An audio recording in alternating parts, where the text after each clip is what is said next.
Good evening and welcome everyone to our cast for this evening. It is a NGS B Northeast Division game yet again. For some reason I keep picking up Division B without realizing it. We have today, however, a Touch of Honey versus Phoenix Rising Onyx. Two teams that don't get casted much by the looks of it. Anyway, I am your caster, O-Line Bus, and I hope everyone is doing well tonight, or this afternoon, depending, or early morning, depending on what time zones you are in.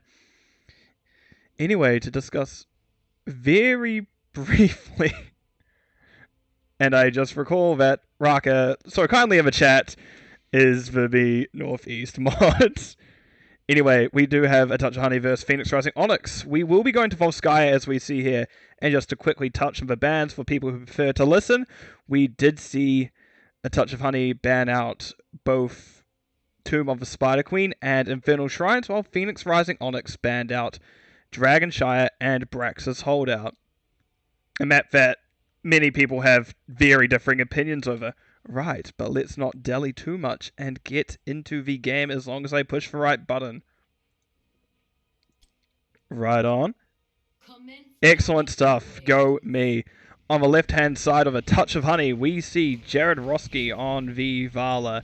Black Jesus on the Gazlo. Quiet Time on Anubarak. Support main on Morales. Wow, that's one. And Daily Peach on the Lunara. On the right-hand side of Phoenix Rising Onyx, we have Northern Touch on the Joanna. Paco Stacco on the... Oh god, it's Raynor with a minigun. Tigers, Delilah on the Lucio. US Maps on the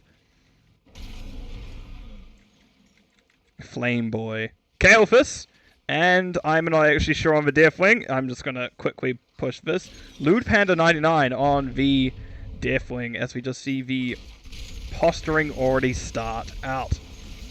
I'm going to quickly show this and just run through brief talents just so we can... Oh! There was a pause. That's why there is suddenly a bunch of a chat on the window, as we did see Daily Peach did have a slight issue. However, it is what it is. However, we do see, even with that slight hiccup, that there is now a rotation advantage on the side of Phoenix Rising Onyx. Something very important to get that momentum going. Just to go over stacking talents very quickly. Was there two pauses? Oh my word. Poor Daily Peach is having a rough go of it. That's a yikes.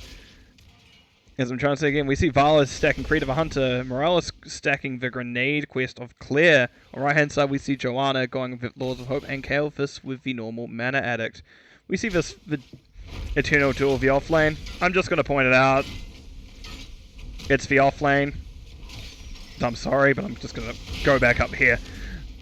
As we just see, again, just a lot of clearing happening. So I'm going to briefly talk about what the comps... Well, I'm at least going to try understand what the comps want to do, and then someone can inevitably come and go, "You're wrong, sir." So we do see on the right-hand side of A Touch of Honey, we do have this general zone clear / want to have a quick fires. Joanna doesn't have a most lockdown. She really only has her Condemn until level 4, until level 10, then she also has the shield. Kael'thas does have extra CC, has a lot of AoE damage. Actually, it's a lot of AoE on this comp, as we also see Paco Stacco does have the Grenade talent at level 1. However, we do see on the left-hand side of A Touch of Honey, there is, again, just your general... This is just a very good hero in general currently. A lot of sustained damage, actually, which maybe not doesn't quite gel with Anubarak all that well, but we do have support main on Morales. Morales, very good single target healing. Should be able to keep Quiet Time alive through a lot of damage, especially because they do have that spell armor, which will help them out a lot between Paco Stacco's Overkill, their Grenade, the Kael'thas in general. This is a very aggressive rotation onto the Gazlo. Delight is the first to get there. Gazlo is in... Well, I could only describe as a bad situation, and they will go down. Yep. Excellent insight there by me. Just bad situations, ahoy. Jared Roski just showing off that attack speed that Vala gets with that level 1 as we're just going for it. Seeing those stacks coming through. Lucio. Did Lucio just solo a camp? Can Lucio solo that camp? I mean, I guess they could just take a while, but was I just not watching? Oh well. I do like this play coming to clear this camp for a while, just while we know where the blue team probably is. Just okay, this is very aggressive play. It is going to be scouted out by the Gazlo, and I want to see what happens here. Oh, and that is Morales leaving the game. Morales has rejoined the game.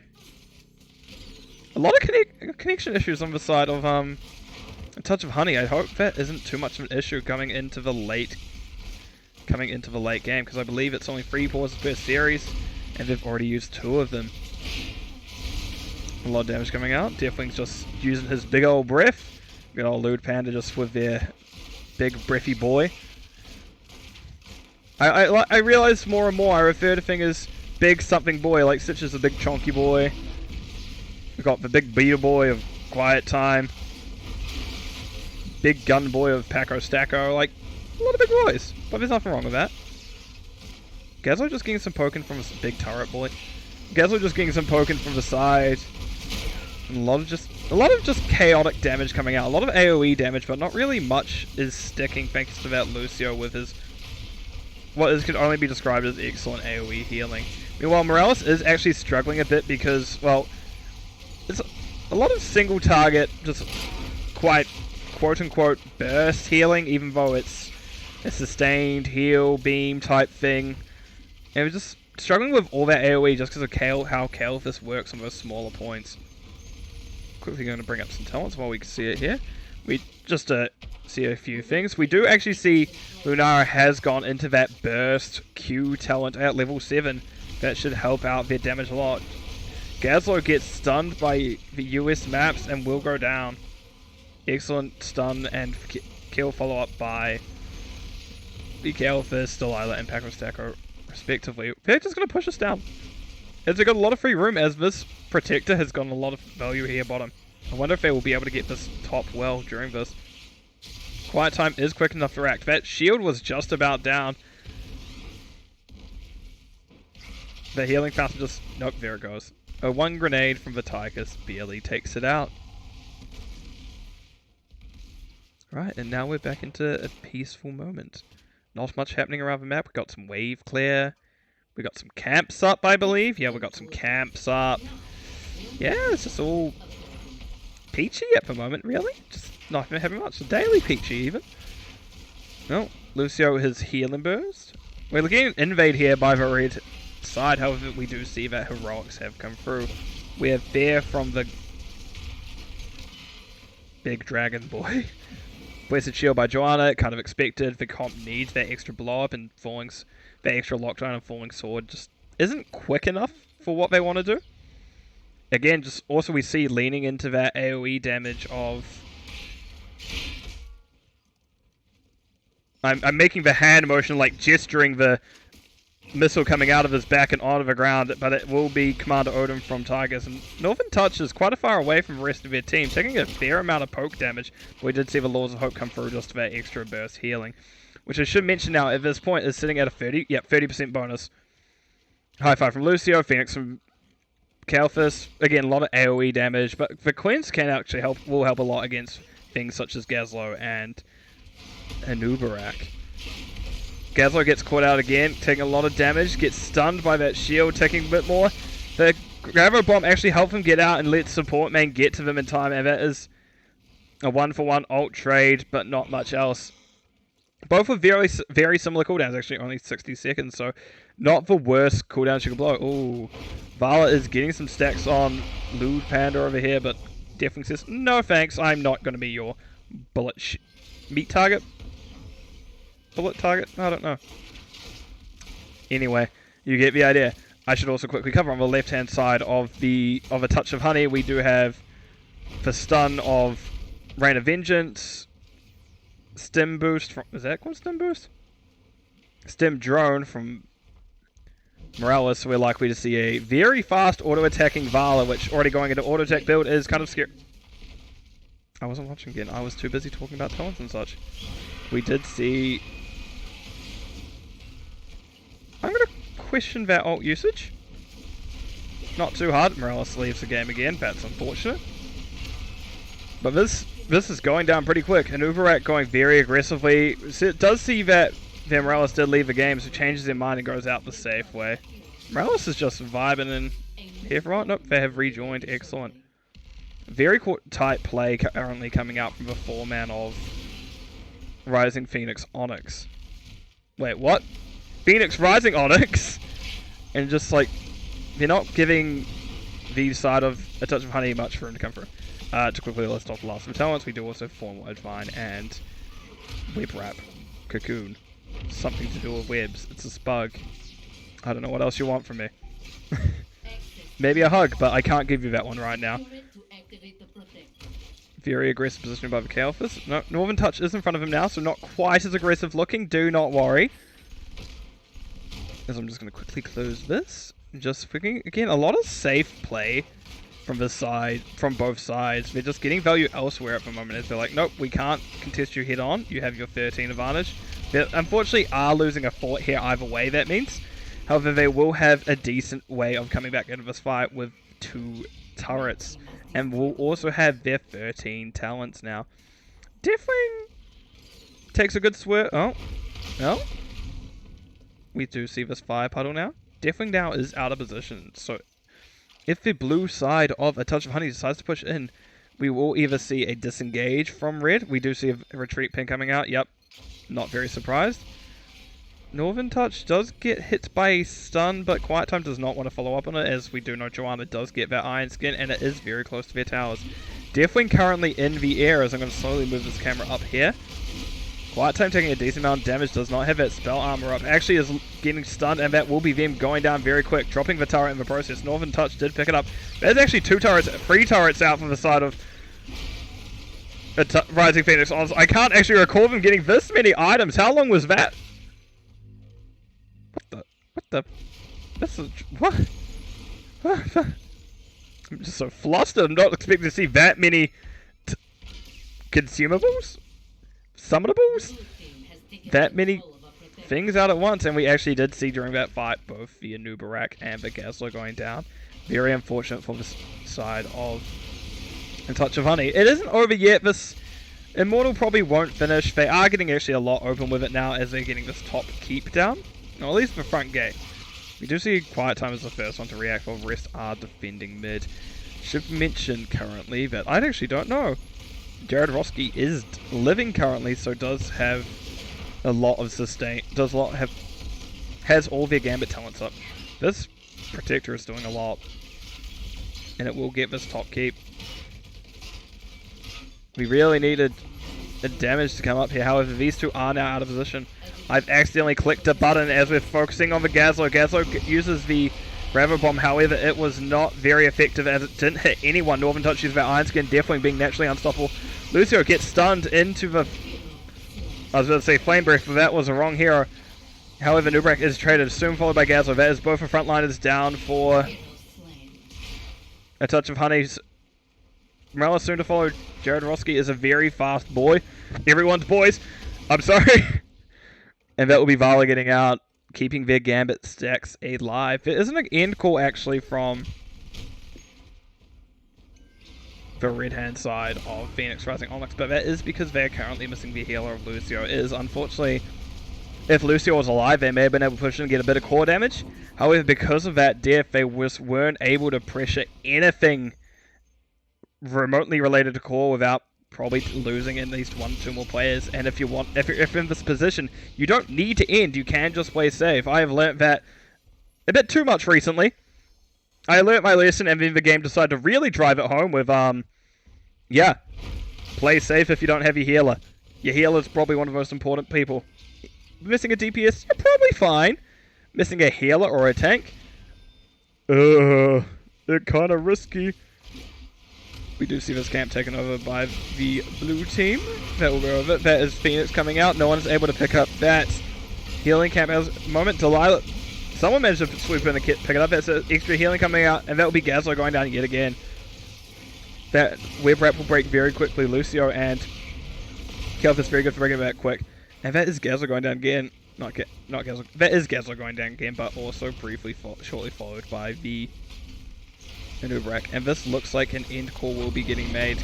Vala living through a lot. Again, that support main on that Morales can do a lot of healing. However, it just wasn't quite enough for a full 5-man running it.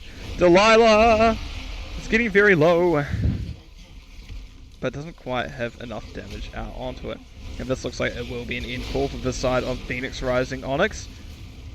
Or Rising Phoenix Onyx, if I want to say it wrong again. But yep, slowly going down. Joanna did use Condemn there. I thought I heard... Oh! Lucio's health just disappeared in a brand new magic trick. Gazlo gets the Bravo onto Paco Stacko. That is Paco Stacko going down. Joanna's soon to follow. Actually, this is getting very close now. US Maps goes down next. Lude. I can't remember Lude's name.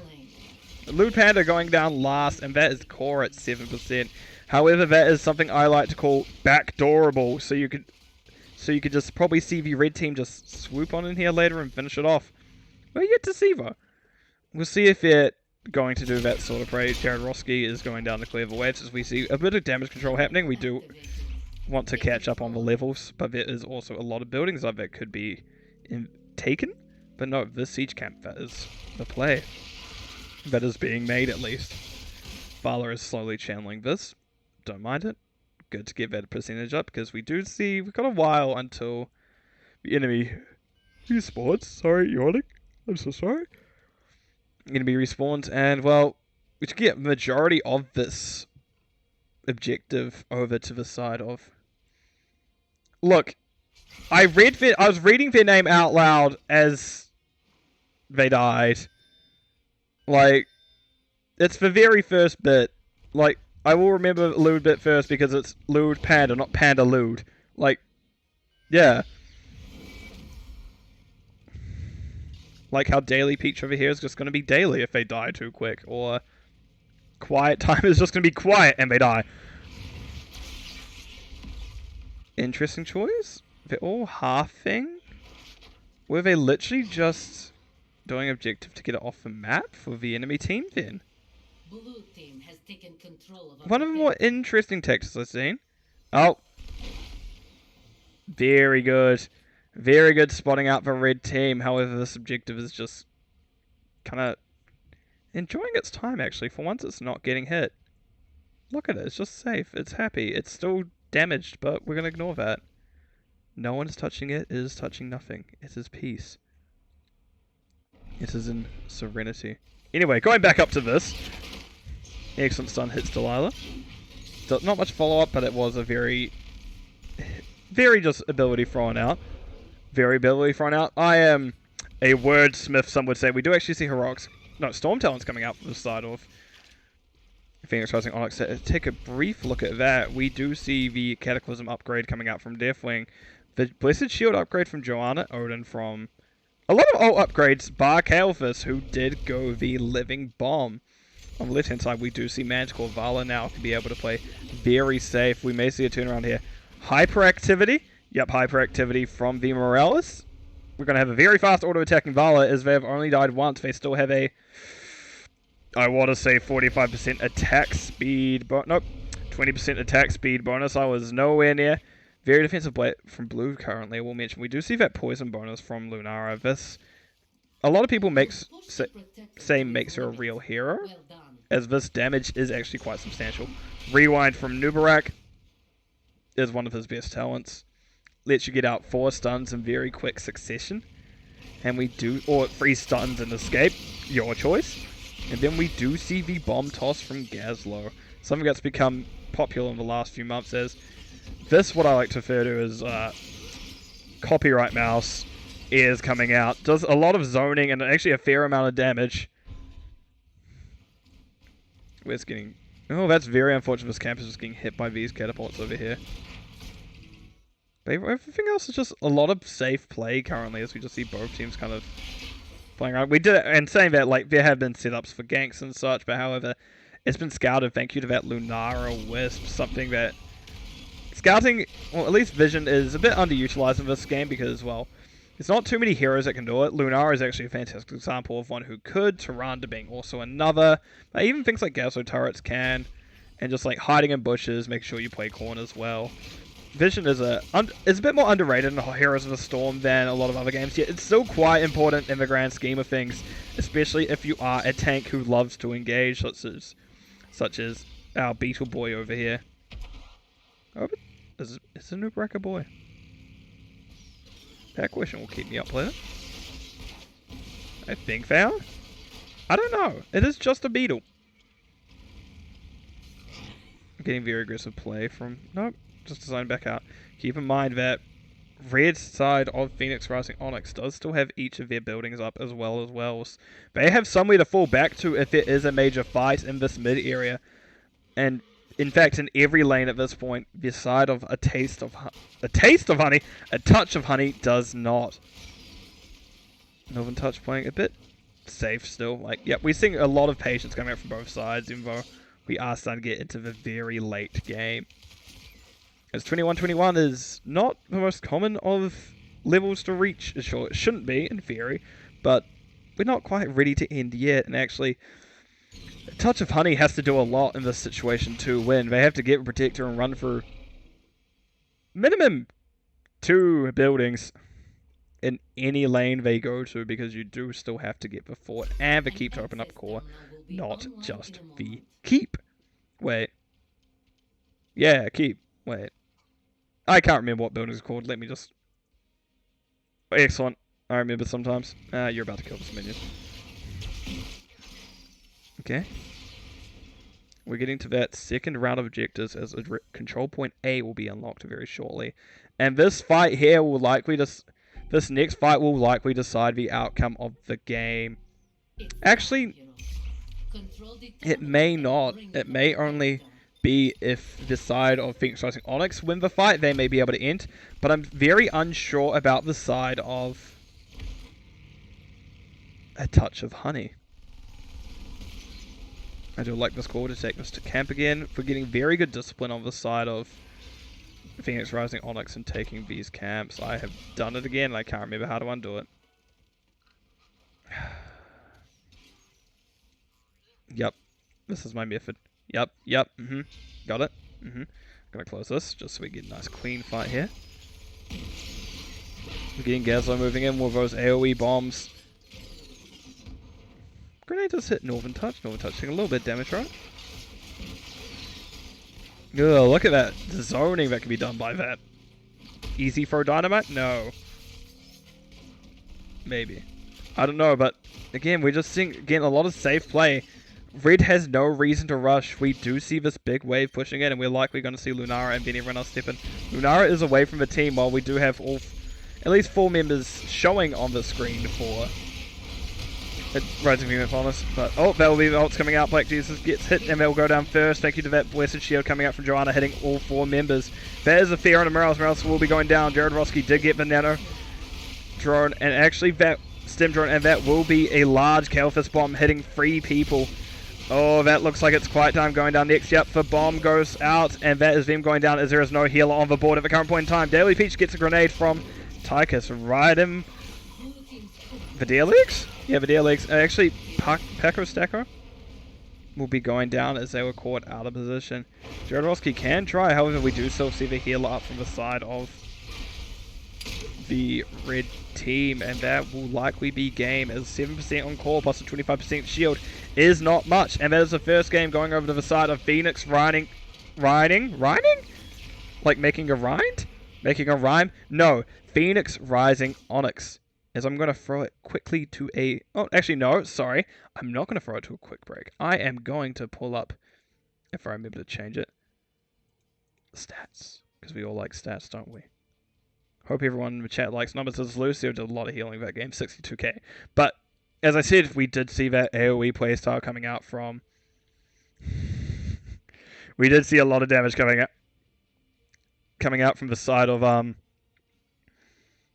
Oh, a touch of honey with that Lunara, however, it isn't the most damage at the start of the game. It only really scales by the end, thanks to that level 20 talent. However, Lucio, excellent AoE healing, is able to keep up with all that poison and all that AoE and all the Vala W damage as she was auto attack and not It's not strafe, it's for W. I can't remember her W. The multi-shot. That's what it's called. Morales did try their best, but as I was saying, Morales into a comp with a lot of AoE damage, such as Kael'thas, such as Vitikus, such as the Deathwing, even Joanna to an extent has AoE damage, is just a bit too much for her to handle. She does require something a bit different. Raka, are you really about to tell me that I have these teams wrong where... So, at least you told me now. I'm just gonna go over here and type this. It's B Southeast. I want everyone to know that my face has just gone bright red, as I'm incredibly embarrassed. I thought I had it right, but I guess I forgot to update it. Oh, I'm going to remember this one when I try to go to sleep tonight. I'm just going to be laying there like, you fool. You know, this is number 13 cast. Like, something was bound to go wrong. 13, unlucky number. C'est la vie. I'm just going to throw onto talents now or just dive the inside internally just so you could see just what happened here and just feel my shame. Well, I just wallow in my own shame. No, I'm just kidding. I will actually talk about what's here. I admit I missed it. Well, good to see we're in the same boat. Never mind. We did see Grenade Bow coming up from Morales. Very interesting. I don't know if it may have been the pick here just because we have seen that Safeguard build and the new talent actually coming in. I can't remember what it's called, unfortunately. The Beam talent at level 1 and Safeguard coming in. Quite strong, actually, as their shield granting unkillable may have actually been helpful in a few places. Yeah, that's probably the biggest standout to me, apart from Vala auto attack. Yeah, everything else is relatively standard. We did see the Deathwing basically ranged assassin mage build. 51 globes on Kael'thas. That's a big mana shield. I can't really be bothered mapping that out, but 500, 750, 750 extra, 500, 750. If I could do the maths, that is, it's like a 2k shield with like 1.5k, 1.25k shield, something like that, I believe. So yeah, a lot of survivability on that Kael'thas. Right. I'm going to throw this to a quick break while I set things up. Raka, I understand. And I will be back with you shortly as I click this button.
And we are back with this Division B Southeast series. Let's pretend I said Southeast for the whole time. And actually, we will be seeing Alterac Pass picked up. I will state, as I do every cast, that I am unsure about which team chooses whether a Touch of Honey chose map pick or first pick, as I try not to spoil the series for myself, and that is the best way to do so. Anyway, I will be saying let's get into the match, actually, as there is not much point in really sticking around this screen as everything is ready to go. I've missed the button. There's the button. Got the button. Very good. Mouse accuracy, 100%. Don't question my skill shots, please. On the right-hand side. Sure, we're going right-hand side. On the right-hand side, we have Paco Stacko back on that Tychus, Lewd Panda 99 on the Imperius, Northern Touch on the Anubrek, Delilah on Brightwing, and US Maps on the Felstart. Okay, I see what you're doing. Nice little bit of global value there. On the left-hand side, however, we see Support Main on the Andal and Black Jesus on the Diva. Quiet Time on... It looks like Joanna. Yeah, Joanna. Jared Roski on the Nazebo. Can I get that? Bro. And Daily Peach back on the Lunara. Very safe fight. Paco Stacko takes it out very quickly. Just thank you to his high fire rate. I am going to warn everyone, I do quite like Nazebo, and if I make just random noises, that is probably why. Hopefully it doesn't peak my mic too much, however we will find out. Probably an end post, or if someone in chat kindly tells me. We're actually seeing weird splits happening here on rotations. We do have the Nazebo versus Felstart. I don't think Felstart is favoured for a while. Oh no, the spiders! US Maps! Very close. And that'll be a little moment from the Nazebo. Yeah, this is where my brain's going this cast. I've seen Nazebo and just everything's going out the window. I love what both teams have. They both have very good comps. But I love Nazebo. I love my good frog / spider boy with his zombies and such. Anyway, I'm going to briefly pull up talents. The Diva thing is not working. I don't know how to fix it. So Diva doesn't have talents this game. You are welcome. On the left-hand side, we do see the spider build coming out. Again, very popular. Joe getting a bit peppered down by US Maps. Yeah, we see spider build on Nazebo. We'll keep an eye on his baseline of Voodoo Ritual, just so everyone's aware. I'm going to have to push tab. Never mind, Diva isn't showing very either. Diva doesn't have talents. And we see, again, some pretty standard array of talents on the right hand. For the rest of them, Even-Handed Blessing's probably standing out the most. As well as... I nearly called him Gazlo. Felstart has... Gathering Storm. Yeah! I remembered before I looked at it. I still looked at it anyway. Gathering Storm. And that will be forwards coming in for roughly the same times for both teams. Polymorph coming for Brightwing. Okay, Diva picked up Defense Matrix. Everyone remember that. Defense Matrix on Diva.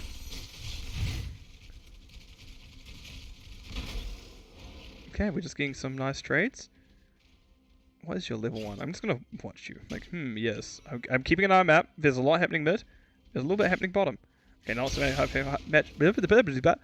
much is happening top, so we're going to go look elsewhere. We do see Lunara stepping up a bit more than everyone else. Delilah and Northern Touch taking beast amount of damage. That Q barely missing for Brightwing. Brightwing is actually, again, another good healer to get through kind of Lunara's poison for the early game. Ooh. Diva surviving. Getting pretty low health, but actually living through it. We do see the collapse coming bottom. Excellent stun by Nubarak, and however, Nubarak no longer has an escape. Quiet Time is aware of it, and that will be Brightwing getting the team out safely. I wonder if we had seen the Subdue coming out from Joanna, there would have been a difference there. Wait, I can't remember if Subdue is that talent tier, but here we are. Brightwing calling this camp. These camps, basically a second objective on this map, can get a lot of push done if not focused. Okay, just looking at these quests again, we do see both, for argument's sake, they're essentially halfway on their quests in terms of both Nazebo and the Felstart. And Joanna is getting the orbs up there. She's only at 10 currently, however. Zero is taking this time to double soak a little bit, as they do need to get Val Infection. Voodoo Ritual up if they do want that Val Infection later. Wait, what? Did I miss something? Oh my god, thank you.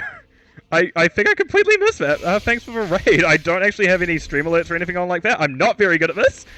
But thank you for coming to my humble little stream, I suppose. Anyway, in the mid we do see a fight breaking out here. Probably just trying to clear out the camps, making sure no one gets too much value. There is a little bit of a scuffle happening top. Not much happening there, actually. As we do have these camps getting cleared out relatively well by both. Oh, support main again having those connection issues. But I believe that they have used all... The side of A Touch of Honey has used all 3 pauses at this current point in time. Good warning ping. However, nobody home as the Diva was behind gates at the time.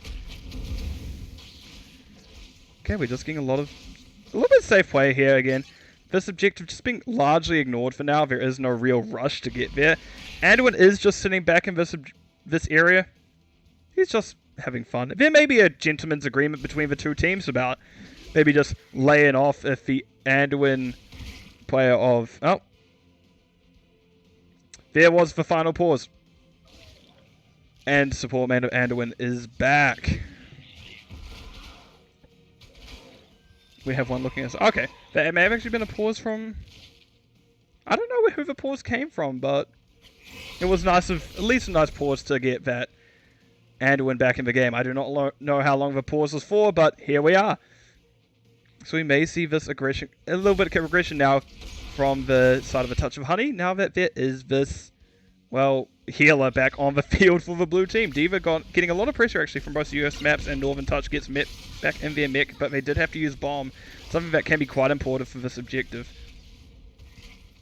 Packer Stacker did think about coming up as well, however changes their mind and will turn their attention to these mid camps again. We'll mention that these mid camps have been capped twice on both sides now while this objective's been sitting idle. I know a lot of people will say probably that, oh, that's because this objective's not very good early on. They're probably right. I am playing Div E and NGS for a reason. But, hey. I like objectives, they make good sounds, and I like seeing the cavalry run through the lane. Northern Touch actually getting a lot of pressure onto them, does have to use power to get out, gets trapped from a Dazzle, and will go down very quickly to that Ravenous Spirit and Lunara Poison. Packer Stacker having to run away and actually gets out of the range of the Ravenous Spirit.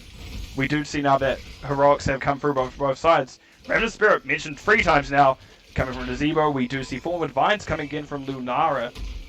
Light Bomb from Anduin, a very standard pick. Nazebo unfortunately one stack away from Widowmakers, we'll point that out. We also see Falling Sword from Joanna this time. We did see a Blessed Shield last game, but I think it was a different person playing it. And Bunny Hop? Bunny Hop from the Diva. On the right hand side, we see Angelic Armaments, Commander Odin, Cocoon, yet again. Gust was used by the Felstar, Sky Muradin as I sometimes call him, but Felstar slightly earlier. And the Blink Heal from Brightwing, a very standard pick. Oh, Panda is being run down. That would take actually a decent amount of damage, as I believe that bonus damage, the burst damage Q did hit from the Lunara. We just again see this very safe play from both sides, just getting that soak and just... This objective just hasn't been touched yet. I'm going to keep mentioning this. Just... These poor cavalry members, they're just being captured by the enemy. And much like in Warcraft, everyone's ignoring the main quest and doing other things. The other things being the side quests of the Knoll camps. Northern Touch being slowly poked down by Daily Peach. Lila in a very aggressive position. Quite dangerous there. Fortunately, Quiet Time does not have shield, so cannot lock her down for any reasonable amount of time. We do see that those Thornwood Vines coming in, getting that Slowpoke onto Northern Touch and Co. But this camp, the Knoll camp has pushed in quite deep on from the side of Phoenix Rising Onyx. So that actually names A Touch of Honey was able to defend it quite well. We're just again floating around this very quietly. Yes, I'm just going to take a sip of water. It's just things are being played very safe still. Good patience from both sides. Right, we see an Ice Block come through to Zebo. Very good considering they have been a bit bullied by this Panda over here. However, that will be Imperious going down on. We do see Jared Roski using that Gargantuan, however, will be cancelled. Excellent phase shift by Delilah. Panda may have been in danger there if not for it. We do see that Daily Peach getting that poke on again as that Q build is just doing some work.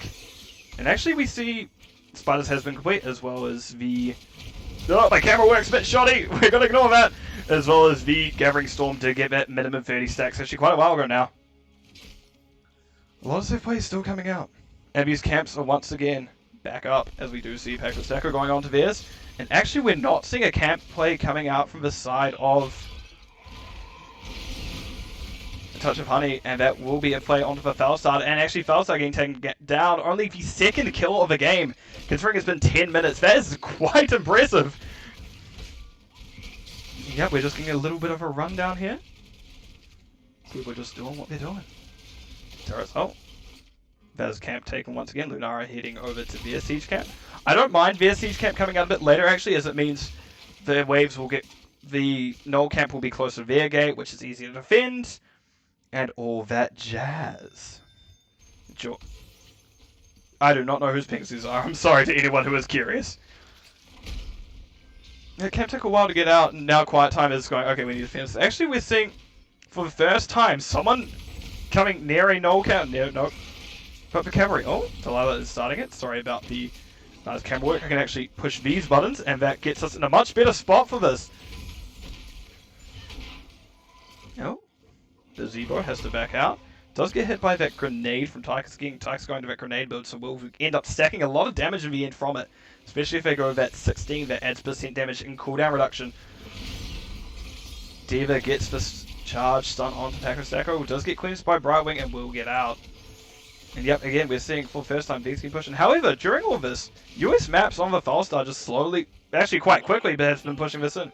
And that will be the Alliance camp being taken, at least being started being taken by the side of A Touch of Honey. Web Rep comes out, isolating the Joanna. Joanna does have falling swords, so they do have a chance to get out. We do see Jared Roski getting dove on by the team of Phoenix Rising Onyx, however, they're safe. Excellent Iron Skin as Gust is used to try to get Quiet Time back in, however, to no avail, as they were able to just walk through a very strong wind. I'm going to ignore what that can mean and just keep going as I'm going to zoom back in as we're likely to see quite a large fight. Diva getting excellent charge, dropping bomb. I thought she was going to bunny hop, but no, I would have been wrong. And that is a light bomb falling sword combo. Not light bomb not hitting, but however falling sword still will. And that's getting a lot of AoE stuns, but not a lot of damage actually onto this backline of the red team. Panda goes in, does not quite hit the stun. That will be bunny hop coming out on top of US maps. US maps getting the first stun, getting the second stun. No. Jared Roski in a very safe place at the moment, unable to get stunned, and that is a good grenade, knocking him out of it. That is Diva Met going down. Diva rolls out. Joanna is the only frontliner now, so she has to be a bit careful with her positioning. And the rest of the team is starting to get locked. Actually, not Gazlo. I call Tychus Gazlo, let's ignore that. Tychus goes down to the Lunara poison, and that will be the first kill. No, that'll be a third kill for the side of A Touch of Honey. I'm definitely good at this. Support mains channeling the objective, and that will be the objective once again. Trying to at least be captured by the side of A Touch of Honey. And it looks like we will not get a contest from Phoenix Rising Onyx. And yep, there is the first, I will say it again, the first objective going over of the game, going over to the side of A Touch of Honey. Let's see how they use this. Well, they do have a little bit of time till it gets here, so we're going to ignore that. We do already see a push starting bottom. And actually a pretty even split of 1-1-3 from them, while we do see Panda taking his rightful place on top, and not Gazlo. Everyone's Gazlo today. They'll start flying out down to the bottom as, oh my gosh, those spiders quickly took that wave apart. A quick update on the stack speed, just so you can see it, 137 on the Spider-Man himself. Edwin does get web wrapped? Yeah, wrapped. Not really having a full commit to this objective, which is reasonable. If the cavalry alone isn't really the powerful part behind it, yes, it gives a move speed and damage bonus. However, it does also give a bonus to the allied wave. And without that wave, it removes a lot of push power, really. A lot of that extra damage, especially because we do see people such as Belstar able to remove it with that Gathering Storm build, especially with Boomerang at 7. Naz is just throwing those spiders out, and as everyone who's played Storm League at least, or even Quick Match recently knows, those spiders do hurt. Not fun. Definitely not fun. So we do see just the blue team of A Touch of Honey really want this forward. As we have 4 members still down here, D.Va in that Eternal Battle top with Imperius, and actually I have noticed that top building is nearly down as well. Spiders hits onto Northern Touch. Northern Touch actually taking, not the most, but still a reasonable amount of damage from it, as it building is slowly getting poked and will go down to the Spiders and Lunara Poison. And, come on! Why you gotta be like that? Why you gotta be like that? It's just a building. Calm down, whoever sprayed. D.Va again still having that wave clear advantage slightly over Imperius, especially because Imperius did not go the... I wanted to call it flailing swipes. I know it's not quite called that. It is his swipe auto attack. But I'm now just imagining like a Magikarp using flail wearing Imperius armor, but that's beside the point. We do see Northern Touch rotating up here, not really being able to do much as the damage is a bit behind, lagging. We do see US maps getting a bit told to go into the corner, go away by quiet time. In fact, being tried, but told it's quiet time, as we do see the rest of the team fighting up here. We do see Joanna will be last. That is the tank for the side of the... No, not things. A Touch of Honey. US Maps was caught out of position and will go down thanks to both Daily Peach and the Joanna. That is the Light Bomb Falling Sword combo. Hits 2 again. Hits 2 again. Delilah going down to that Ravenous Spirit, and Northern Touch is able to burrow out safely. Okay. Oh, that's a very good zombie war, and these are Nazebo. Daily Peach, getting a little bit of poke on it. Getting that building down. Slowly doing their thing. This objective is going to be defended by the... Was going to try to get defended by the D.Va, but was turned slightly before she could do anything. We're getting a little bit of chase here. No frontline with him, so a bit risky to be here, especially with the Spear Stun Imperius build that wants to fight and wants to stun multiple people. However, there was good positioning on the side of A Touch of Honey to make sure that that wasn't really a possibility. This camp here, however, is a bit risky. Maybe. Not really. They're quite spread out. Brightwing does have that phase shift in. Northern Touch is just sitting here. US Map's a bit late. They get it pretty safely, however. And we do actually see Storm talent advantage over the side of A Touch of Honey. We did not see him go Viral Infection. I understand, you're still 15 off. It could have been a choice. We will actually note that they are taking this boss, so the red team can see that there will be a boss going through this lane. As, for people who don't know, I'm sure all of you know, as you're all hot, big brains. I am not, so I like to explain things. That if the camp is currently being taken, when an objective that takes camps off the map is being done, is being taken, you will see the icon for it stay on the map up until it's either leashed or taken. Anyway, we see heroics on both sides. To quickly rattle them off, we have the Ravenous Spirit upgrade, the Light Bomb upgrade, Falling Sword upgrade, and the Bunny Hop upgrade on the left-hand side, with the only thing being Intensifying Toxin from Lunara not being an upgrade. On the right side, we see the Imperious trait of Brand of Solarian being taken. The Trader King from Anubarak? Yep. Big Red Button from Tychus. Wind Tunnel from Valstar, a very dangerous talent. And the Invisible Friends from Brywing. We're going to have to see a big defense here, actually. Not the biggest defense, just because this... This core, so to speak, does still have those 2 armor plates. So having 40 armor is a lot, and we do actually see a Nubarak go down first. That is not something you want to see. Wind Tunnel gets unstopped through from the most part. D.Va with that infinite bunny hop actually paying off a lot of work in the backline, and that will be the big red button connecting onto D.Va. So getting the seamless poke down. However, those 2 buildings being up actually saved the side of Phoenix Rising Onyx, as they couldn't really finish. Oh, we're getting a go assist ping. Yep. We see that Touch of Honey has decided they're not quite done here yet. Extra Grenade getting a lot of damage onto the D.Va as well as to the... Oh, Daily Peach is getting very low, is able to get out. The heal, actually, I saw went onto the D.Va at first and then was moved to the Joanna a bit too late. And unfortunately, sometimes you just give Ever Andal because of his channel time. Excellent defense by the side of Phoenix Rising Onyx here as they stay in the game. And that push was long enough to where the next objective is being called. Whew. We're getting very close now.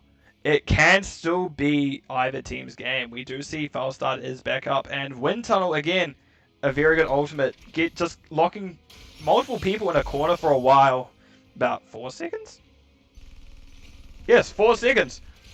Can do a lot, especially if you want zone control, especially for something like this boss. Because being in a push, it's like a mini stun almost. That you're stuck in a corner, you can't get out. 4 seconds is basically a mosh time. It is a lot to try deal with. We do see Imperius taking a lot of damage here, having to pop and junk armors. Get hit by the boss stun, and that will be them going down. That bunny hop, infinite bunny hop, actually doing a lot of work. That is this boss not getting leash over. Falstad tries to go in to gust them off point, but it's a bit too little too late. What are we going to see here from the side of A Touch of Honey? Are we going to see a end call, or are we going to see a objective? And it looks like we want to see the push with the boss. Oh, wait. D.Va thinks otherwise, but that's okay. I'm not here to judge. I'm here to commentate, essentially. Cast. And boy howdy, I like casting more than I like playing. Okay, the blind coming out. Not the bit. Oh, it always works out well, because just any sort of any less damage is good less damage. Good sentence, me. But we don't see Trait coming out from Tykes at the moment, as he is in that Commander Odin. Boss will take the second keep of the game. That will be... We're just playing very safe at the moment. I think A Touch of Honey has realized they don't have to play super aggressive at the moment. They can just keep this macro pressure on. They don't have to push into the core. They don't have to play silly. They don't have to play stupid. That is probably a missed time to pull from support main. However, it's a bit iffy whenever you see your friend getting dove upon by a big beetle boy. So you have to go, maybe not. That is Cocoon coming out onto the Daily Peach, and that's probably the only correct call. And we do actually see D.Va going down the backline. That is Brightwing taken down, however. Brightwing for a D.Va is probably an alright go. That's probably one of the better trades you can have. And actually, core will go down to an Azebo and the core. I didn't even notice that, so my word. And right, that will be the second map of the series, going over to the side of A Touch of Honey. As I'm going to quickly pull up some stats for you, if I remember which buttons I am meant to push. As I push this one. Excellent. A lot of healing coming out from both healers. Both the Anduin and Brightwing did very well. I like to point out the healers to start with. I'm a healer player. Ignore my NGS. Ignore what I play in NGS. That's offlane. Just put that in the corner. It is what it is. But we did actually see a lot of very comparable stats from both sides. I think that, well, obviously, the left-hand side of A Touch of Honey did execute their play a bit better, but essentially that's what all games of Heroes of the Storm are, so it is what it is, you know how it is, that, so on and so forth. But right, I'm not going to actually break this down too much, as I'm going to quickly throw up the talents. So we can all see these lovely builds if anyone wants to try them out themselves, just because you see what worked, what didn't. Right, I am going to quickly throw it to a brief break while I set up the next map for everyone to see, and I'll talk to you all shortly.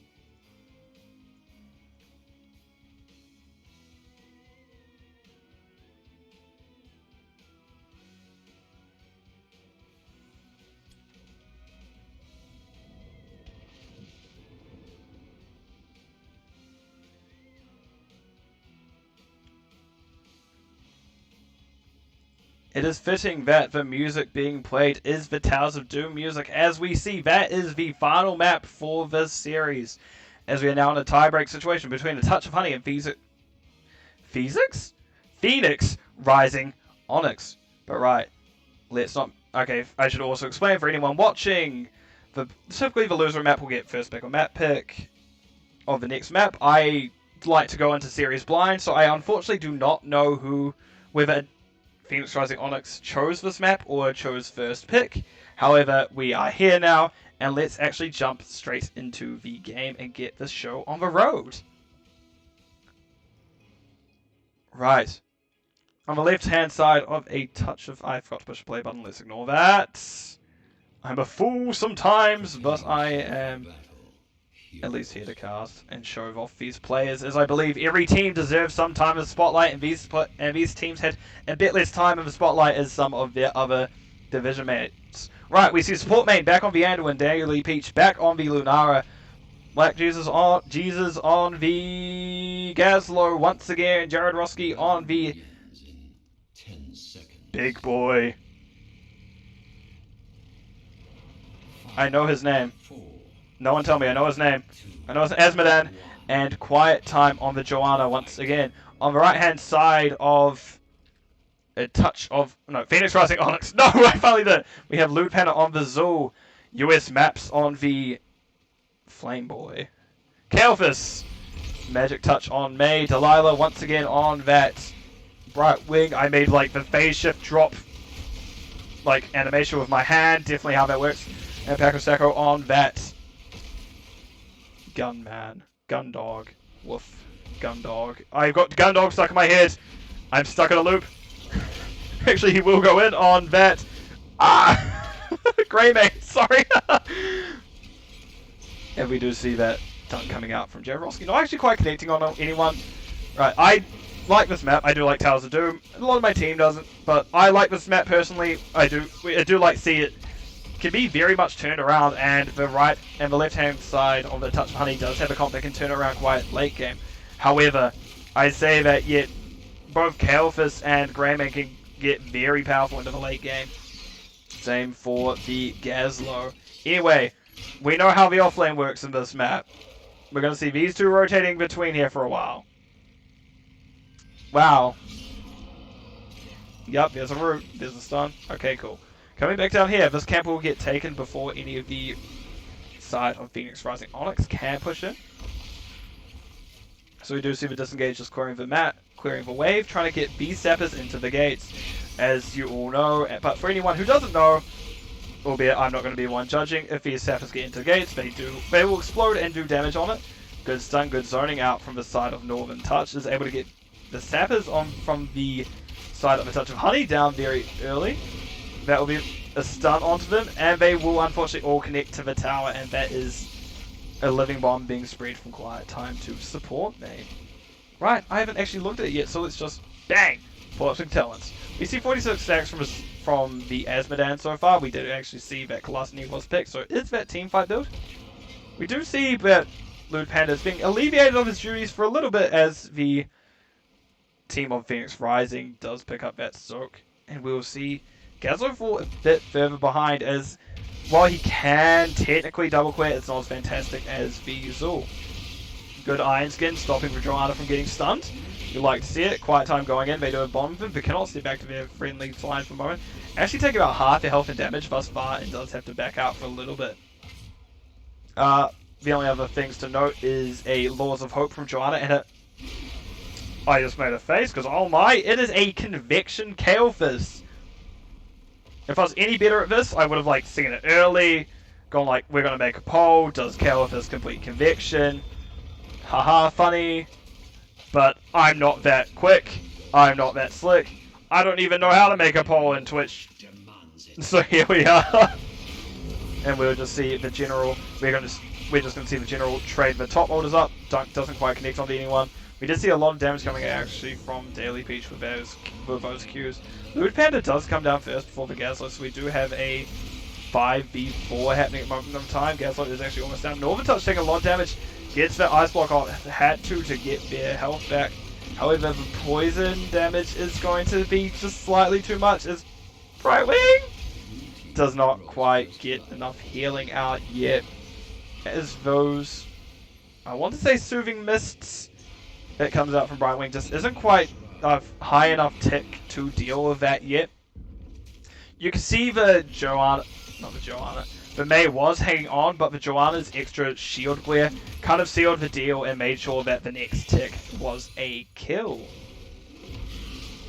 Sorry, just quickly check things. We're getting a very quick wave clear from both sides, so we see Sevens come through. This Gazlo is actually keeping up relatively well with the Zul thus far, considering that Zul is known for the double clear. Again, Gazlo is not. Zul did go the Curse Strikes build, so we'll be getting through these waves, but... Wait. Is there...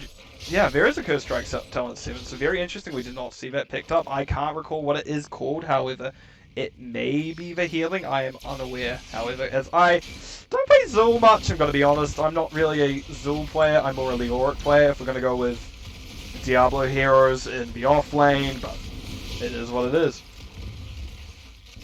Rose Sap is taken out very quickly by both sides, neither getting their total value, but at least a word of experience. And that will be Delilah going down as the route into what is essentially is a loss of damage from both the burst build Lunara, thanks to that 7, and the Asmo Globe will connect onto the Brightwing, who doesn't quite have the burst protection that they need yet, especially on themselves. Closing this. Wait, let's actually... Let's have a look at this. Siege damage. Between both Zul and Gaz, Zul is definitely pulling ahead, however Gaz is keeping at least the soak in it, as I'm going to briefly come over. Not the most soak. Not actually as close as you'll like it from your off lane, especially on this map. However, we do still see that experience lead from the side of A Touch of Honey, just largely due to those extra kills, the hero XP getting them just over the hill slightly. And we should actually see minion XP is over to the side of Honey, Touch of Honey as well. Wow, I'm bad with names, so let's ignore that. Gazlo is trying to get squeeze out, not Gazlo. I'm sorry, oh! Zul is trying to squeeze out 10s at the current point in time. However, we do see very safe play from the right-hand side of Phoenix Rising Onyx as they are currently down a player. No, Daily Peach did go to get a bottom wave. We do see the 10s come through the side of A Touch of Honey, and we do see... Yeah, Phoenix Rising Onyx just decide to back out. They're a bit scared of 10s at the moment. They don't have it themselves, and they can't really do much contesting into that without losing one or two more heroes. I'm going to quickly bring this up as I'm going to look at it. It is Tide of Sin from the big boy Azmodan. Light Bomb once again, Light Bomb Falling Sword combo once again from the Anduin and Joanna, possibly. Thornwood Vines from the Lunara. I'm just going to zoom out as we see camps being taken. And Grab a Bomb from the Gazlo. That is a lot of lockdown and CC on the side of A Touch of Honey. Definitely some big combo potential on the right hand. Oh, Northern Touch is actually going to get slowly ran at. That is a root hitting them. That is a Light Bomb coming out. The Ice Block doesn't quite last long enough. Delilah having to use both Phase Shift and Cleanse. That is a Falling Sword coming out. Northern Touch is just being told, no, you are not allowed to escape. However, Joanna went very deep for that and is now isolated from their team. Daily Peach has been hit by the Pyro Blast, but that will be Joanna going down first. And that will be the first kill for Phoenix Rising Onyx this game. I will also mention that Galf is getting very close to that convection stacks being off. One of those sentences will make sense to someone. None of them to me, however, as the more I say words, the dumber I sound. Right, quickly before these ejectors, I'm going to rattle these off real quick. Actually, Cursed Bullet coming up from Greymane, there we go. We see Ice Wall from May. Skeletal Mages from Zul. Dunk, not quite hitting anyone there, unfortunately, from Azmodan. Blink Heal from the Brightwing. And Pyroblast from the Kael'thas. And that will be a Gazlo going down, very unfortunate. Very bad timing considering ultras are up in, well, basically now. We may see some very aggressive play coming over from the side of A Touch Phoenix Rising Onyx as they now know that they are one person ahead. Quiet Time does get hit by that Curse Bullet. He's being forced to disengage. Northern Touch actually taking a decent amount of damage. However, Delilah is able to get that phase shift off onto them relatively safely. Gazlo is about to respawn. So a decent amount of damage coming out with the Quiet Time. Quiet Time losing a lot of her health. That is the first part of Asmodan's stack stun. Living Sword? Light Bomb into Falling Sword does do some damage. Kael'thas gets conviction off, however, they will lose the Zorn process. Well, Kael'thas did the age-old stacks complete time defeat as they die next, and that will be a 4-man wipe for the side of A Touch of Honey. Phoenix Rising Onyx now looking at a more precarious situation, as I said before. A Touch of Honey does have some very good late game scaling heroes. Asmodan being a bit of a monster in ARAM at least, but does have that damage bonus just slowly stacking up as we see 218 stacks, as well as Lunara. Lunara is a monster in the late game thanks to intensifying toxins. So the longer this goes on, potentially the worse it will get for the side of Phoenix Rising Onyx. This camp was taken from the side of A Touch of Honey.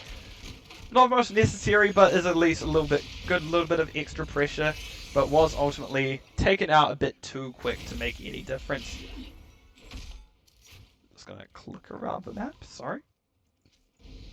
This indicates that we're just very confused by this build, but I would like to see where it goes from here. It's good to see that Burned Flesh and Conviction coming out. That extra damage will cause a lot over time, and Daily Peach will be unfortunately forced out by the side of Phoenix Rising Onyx.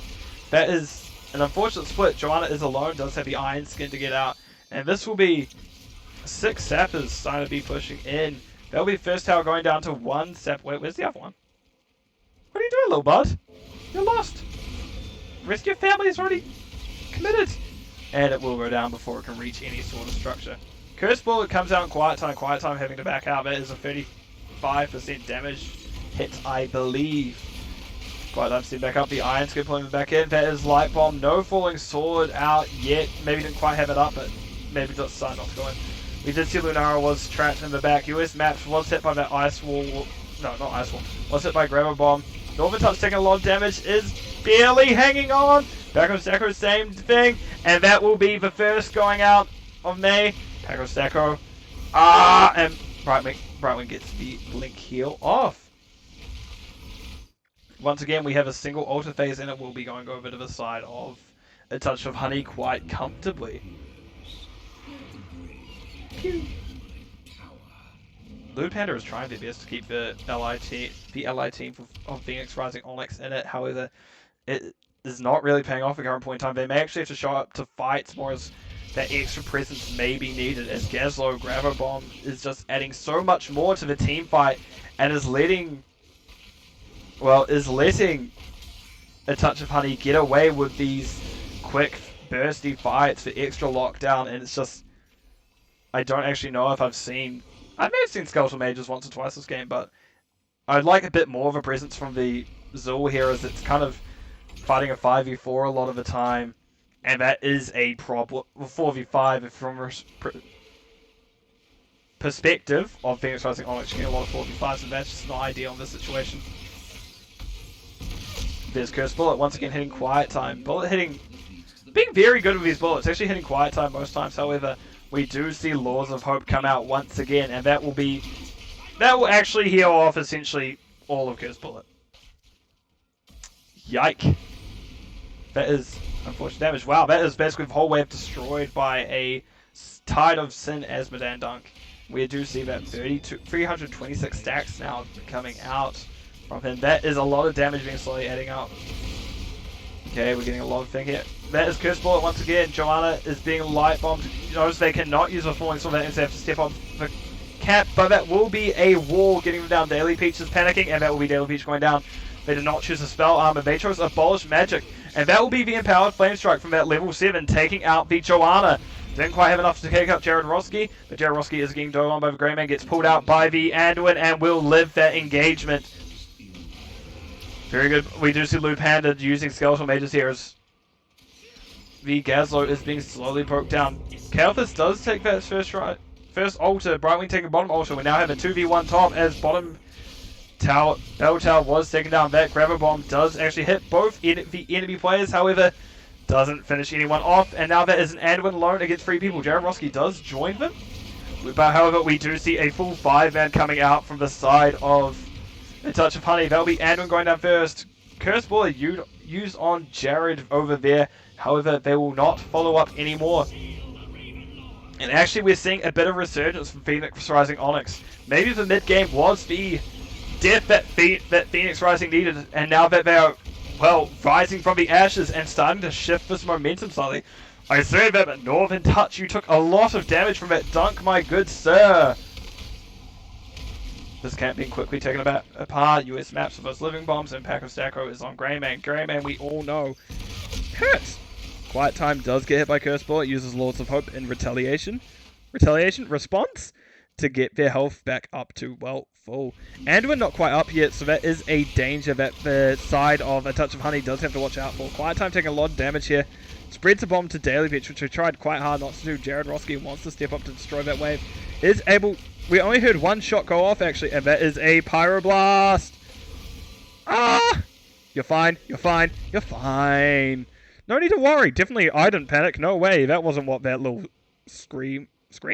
Whelp? Panic was. It was perfectly normal, as we do see a phase shift coming up from Lewd Panda. Lewd Panda was taking a lot of their health and damage. We did actually see that Gravo must have been using that engagement, as it is a 60-second cooldown, and now only on 43 seconds left remaining. So used 20 seconds ago. The side of A Touch of Honey very much wants this bell tower back, as that will be shots. They don't want all 5 shots going in, and this will help it so that they do not eat a lot.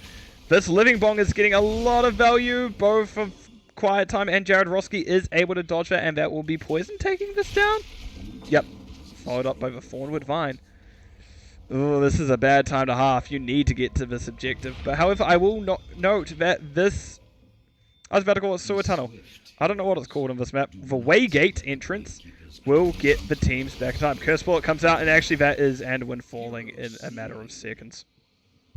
That is very good for the side of Phoenix Rising Onyx, as they now basically have control over this bottom area. Very good that... very fortunate that this bell tower was taken back by A Touch of Honey, because otherwise there would have been 10 shots going into that core, and that is a very... We're already in a very close game state at this current point in time. They can't afford to take any extra shots. They need to get those 20s. Seeing which those 20s are through. Tyson's taking out a lot.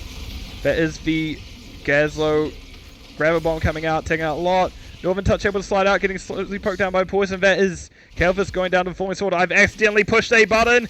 Northern Touch is then taken down by the Joanna, as I'm going to quickly reset my camera. Sorry about that. Yes, we want to zoom out. Nope. Yes, yes.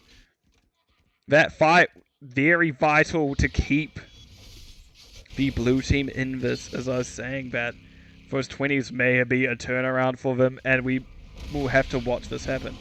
Jared Roski does actually start this camp. Lewd Panda will scatter out. The red team now knows that they are, that the side of Phoenix Rising Onyx are now on this objective.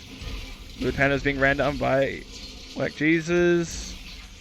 We'll get pressured out slightly by the Gazlo, as I'm just going to slowly pan the camera back down here. We do see, actually, in this bottom bit, Greyman is quickly taking this camp, something he can do very well. It's one of the things he is known for. Fortunately, these objectives, at least fortunately for Phoenix Rising Onyx, these objectives are just coming up now, as the scores are very close. There is not much in it. In the current game state, it is essentially still free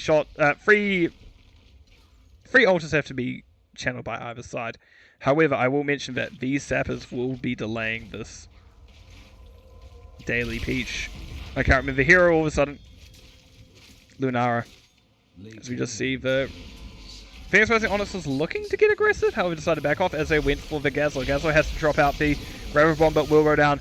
That is Joanna being taken by the Ice Wall, and actually will take not much from it. Oh, that Boop actually saved her from this fire, and actually that is a lot of CC coming out onto the Joanna. Joanna will go, sorry, coming out from the side of A Touch of Honey. May will be the next to go down, as we see a 1-for-1 trade, as well as 1-for-1 altars being taken.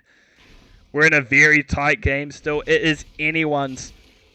5-8 is a close line, and not one you want to miss out on. This could go either way, but I am scared of what can happen. We do see, I will quickly run over not heroic Storm Talents now while we're just taking a quick break. I already went over the side of Did I? Anyway, Titus upgrade, Light Bomb upgrade, Falling Sword upgrade, all pretty normal. As well as Gazlo getting that, as I like to call it, copyright mouse bombs coming out from them. We also see the intensifying toxin from Lunara, something I guess would happen as in the last 2 games of the series. In the first 2 games of the series, I should say, we have seen it both times. On the right-hand side for name Phoenix Rising Onyx, we do see the Flash Freeze, which is whenever May is in basically life-threatening danger. She'll get her Ice Block back immediately. Excellent heal by the Brightwing, however it's not quite enough. Delilah did try their best. That will actually be these 2 members stunned on the side. Actually, Joanna does get out. Gazlo also becoming unstoppable thanks to that Joanna's Falling Sword. Pyroblast being used. Support main does have a damage. So, Curse Foot hitting at the perfect time, being what looks like 100 to 0 essentially. I would have to go back and look at it, and Edward's having connection problems again. Support main did actually try their best to keep them alive there, however it's just slightly too much damage. Gazlo does get hit by that black ice, I believe. Get by black ice and will be going down now. Excellent stun by Quiet Time. That is a good follow-up with that. Oh, Light Bomb catching the May. Such a split fight, Packer Stacker does have to roll out. The Brightwing does use Phase Shift onto them instead of the May. That may be costly. We did see Kalefisk get the bottom altar as... Oh no, May, you're going on quite low. And doesn't quite get this interrupt off, actually. Oh, that is now basically a 1-to-1. Joanna keeps going in, holding in. That is the dog going down of Greymane. Joanna is soon to follow, however. Jared Roski gets a bomb split of him. Tries to make sure it doesn't go on to support main.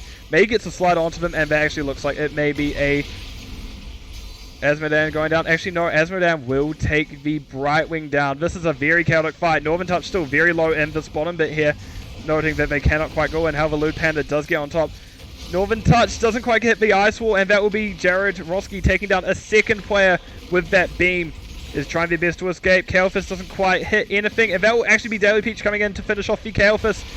Lewd Panda now being ran down by Lunara. Lunara with that intensifying toxin does take a lot of damage onto them. Lewd Panda getting 1 swipe onto them, 2 swipes on the wave, but will go down in the end as that is just slightly too much damage. Let's have a quick look. Boss is not actually up for another minute and 10 seconds. That is not actually quite enough for them to finish off. What has to happen now is the easiest win condition is getting the siege camp, taking this tower, and walking one in, as Greymane is the first one up in about 3 seconds from now. And we do see that is the play here. This building will be the first to go down. Alright, Blackpool. I'm like, why is that still there? Why is that sitting there? But yeah, we did see the camp taken. This camp is actually a little bit out still. Greymane does have to solo defend this in about 15 to 20 seconds. Something he can do quite well. Greymane, again, excellent wave play, excellent siege. That Hunter's blunderbuss showing off that it does a lot of damage. However, he will not have the W back up in time to help him defend. We do see the Ally team. Lewd Panda does say GG. It may be a bit early, but unlikely, as this is a very well defended Sapper wave. Neither Delilah or Paco Taco can step back in. That is Curse Bullet. That is them trying their best. However, they do not have the air clear. That is 1, 2, 3, 4. Even a 5th shot coming out, and that will be the end of our series as a touch of honey does close it out in the end. GG to both sides. Excellent stuff. Anyway, before I go, I will chuck it onto this game summary screen if I remember my buttons. There we go. Excellent. Good stuff, me. A little bit of high five for myself. Asmodan, my word, did a lot of damage, a lot of siege, and didn't die. Something very important in these games. Kalefisk did try their best to match it, however, did not quite keep up with siege, and unfortunately did die, so take that for what you will. Brightwing did a lot of healing, wasn't actually quite able to heal at all, just because he was slightly too much burst. Sorry. Both between the Lunara doing all the intensifying toxin damage, as well as the burst that she brings with her W Q build, as well as Asmodan's dunks. It's just a lot of burst. There's a good combo potential on the side of a touch of honey. While the side of Phoenix Rising Onyx had a more generalized style of fight comp, we did have a May burst damage from Kale. Greymane did have his sustained damage, albeit it's quite heavy sustained damage, as well as May Zul for the double soak. And, well, yeah. I would like to mention that Kalefisk did get the conviction off. Something you don't see very often, especially in coordinated play. This is a scary talent for a lot of people in coordinated play to take. Doesn't stop people in my Storm League games dang it, be like, yes, this pyro's mine. This conviction's mine. Oh, it's not mine anymore. I've lost it. But yeah, conviction kind of pales in comparison to Asmodan's dunk as well. We did see Asmodan's dunk pay off in the end, as it was just a lot of damage, especially with that Titusum Black Pool talent. I wanted to briefly talk about the offlane of Zul Gazlo. While Gazlo wasn't able to match the soak of Zul, just because Zul is an excellent double soaker, and Gazlo not quite as good double soaking. A lot of people say he can't. Was able to keep up with the siege, not with the siege. Kind of with the siege, but with the soak, because Gazlo did add in that extra team fight. Did have that extra team fight like ability with Gravibomb. And that Gravibomb did come out to be quite lethal in a few situations, especially because of the Asmodan and the Lunara, and just the general lockdown combo that the side of A Touch of Honey had. I should really update my score before I forget, because just for continuity. Boop. Yep. Here is talents for anyone who wants to see them. If you're interested in the builds, you can try these out in your games as well. Just going to let that sit there for a bit. Not too long though, because, well, I'm tired, I'm an old man. I can hear my voice getting older and older by the minute. Right, I will swap it over to the map view just so everyone can see how the series did actually pan out. We saw the first map being taken by the side of Phoenix Rising Onyx. The second map of Ultrac Pass going over to Touch of Honey, and the third also going to Touch of Honey, being an excellent reverse sweep from them. But right, I want to thank Plasticine for the raid. I did not hear it go off. I thank her dearly for it. It's very much appreciated. As well as I want to thank anyone for watching this either live or later, or because I do eventually upload these as it needs to be posted on the NGS board, as well as I think people just like to come back and are able to watch their casts. But for now, I'm going to wish everyone a lovely night, evening, morning, depending on where you are. And I'll see you all in the Nexus.